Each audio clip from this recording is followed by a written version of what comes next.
Hello बच्चों, चलिए आज आपको हॉरिजेंटल रेंज के बारे में हम डिस्कस करने जाएंगे। देखिए बच्चों, ये जो आपका होता है एस बी सी, ये आपका हॉरिजेंटल रेंज होता है। इसको बोलते हैं हॉरिजेंटल रेंज बोलते हैं। अगर कोई ऑब्जेक्ट को हम यू वेलोसिटी से थ्रोन कर रहे हैं तो ये आपका ट्रेजेक्टरी पथ जो फ्लो करता है, यानी कि जिस यू वेलोसिटी से थ्रोन ऐसे करेंगे और वो यू वेलोसिटी से थ्रोन करने के बाद ये जो ट्रेजेक्टरी पथ जा करके और ये लास्ट पॉइंट पे जहां पे फॉल करता है, तो जो मैक्सिमम डिस्टेंस जो होता है या मैक्सिमम डिस्प्लेसमेंट को ही आपका हॉरिजेंटल रेंज बोलते हैं। क्या बोलते हैं? Horizontal range. अब यहाँ पे आप क्या देख रहे हैं कि मोशन किस डायरेक्शन में हो रहा है? केवल एक्स डायरेक्शन की बात हो रहा है। मोशन किस डायरेक्शन में हो रहा है? इस पार्टिकल का एक्स डायरेक्शन में हो रहा है। केवल एक्स में ये इस पॉइंट से इस पॉइंट जा रहा है, तो इसकी हमको, ठीक है, डिस्टेंस कितनी ट्रेवल की है ना, ये हमको बताना है।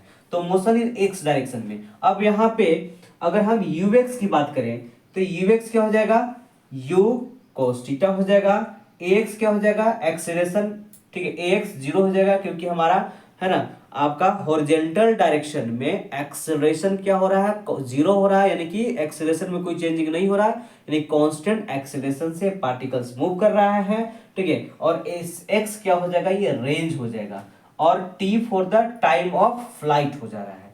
तो आप जानते हैं मोशन इक्वेशन का फॉर्मूला एस बराबर ये क्या होता है? UT plus half A T square होता है। हमको मोशन किस डायरेक्शन में मिल रहा है? एक्स डायरेक्शन में, तो यहाँ भी एक्स लिखेंगे, u x t 1/2 a x और टी के स्क्वायर। अब यहाँ से देखिएगा कि s x equal to u x, तो यू एक्स के जगह पर हम यहाँ पर डाल सकते हैं यू कॉस थीटा और ये टी हो जाएगा प्लस 1/2, और यहाँ पे ए एक्स जो है इसका वैल्यू जीरो है, इसलिए यहाँ पे टी के स्क्वायर, तो ये पूरा पार्ट क्या हो जाएगा? जीरो हो जाएगा। तो s x equal to u cos theta into t हो जाएगा। एस एक्स को हम मान के लिए थे रेंज मान ली थी, इसको हम आर से लिखेंगे, आर बराबर u cos theta into T.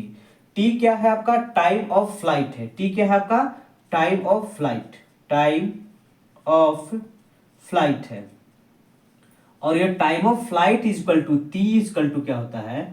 2u sine theta by जी होता है। ये t बराबर 2u साइन थीटा बाई जी। बस इस वैल्यू को यहाँ पे पुट कर देंगे तो r इजकल टू क्या हो जाएगा? u cos theta into 2u sine theta divided by G हो जाएगा।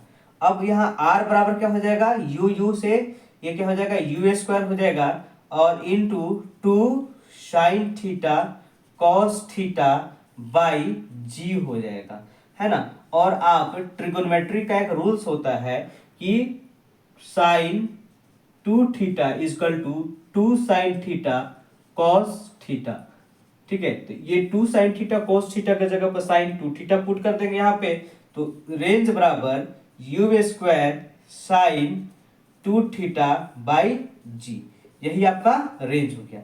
Are stand for the range, U आपका वेलोसिटी हो गया, थीटा एंगल हो गया, और जी क्या हो गया? एक्सीलरेशन ड्यू टू ग्रेविटी हो गया। एक्सीलरेशन ड्यू टू ग्रेविटी हो गया। एक्सीलरेशन ड्यू टू ग्रेविटी हो गया। बस यही चीज है, इसी को हम आपको समझाने का प्रयास किए। आपको कैसा लगा वीडियो जरूर मुझे बताइएगा, ठीक है। Have a good day, thank you.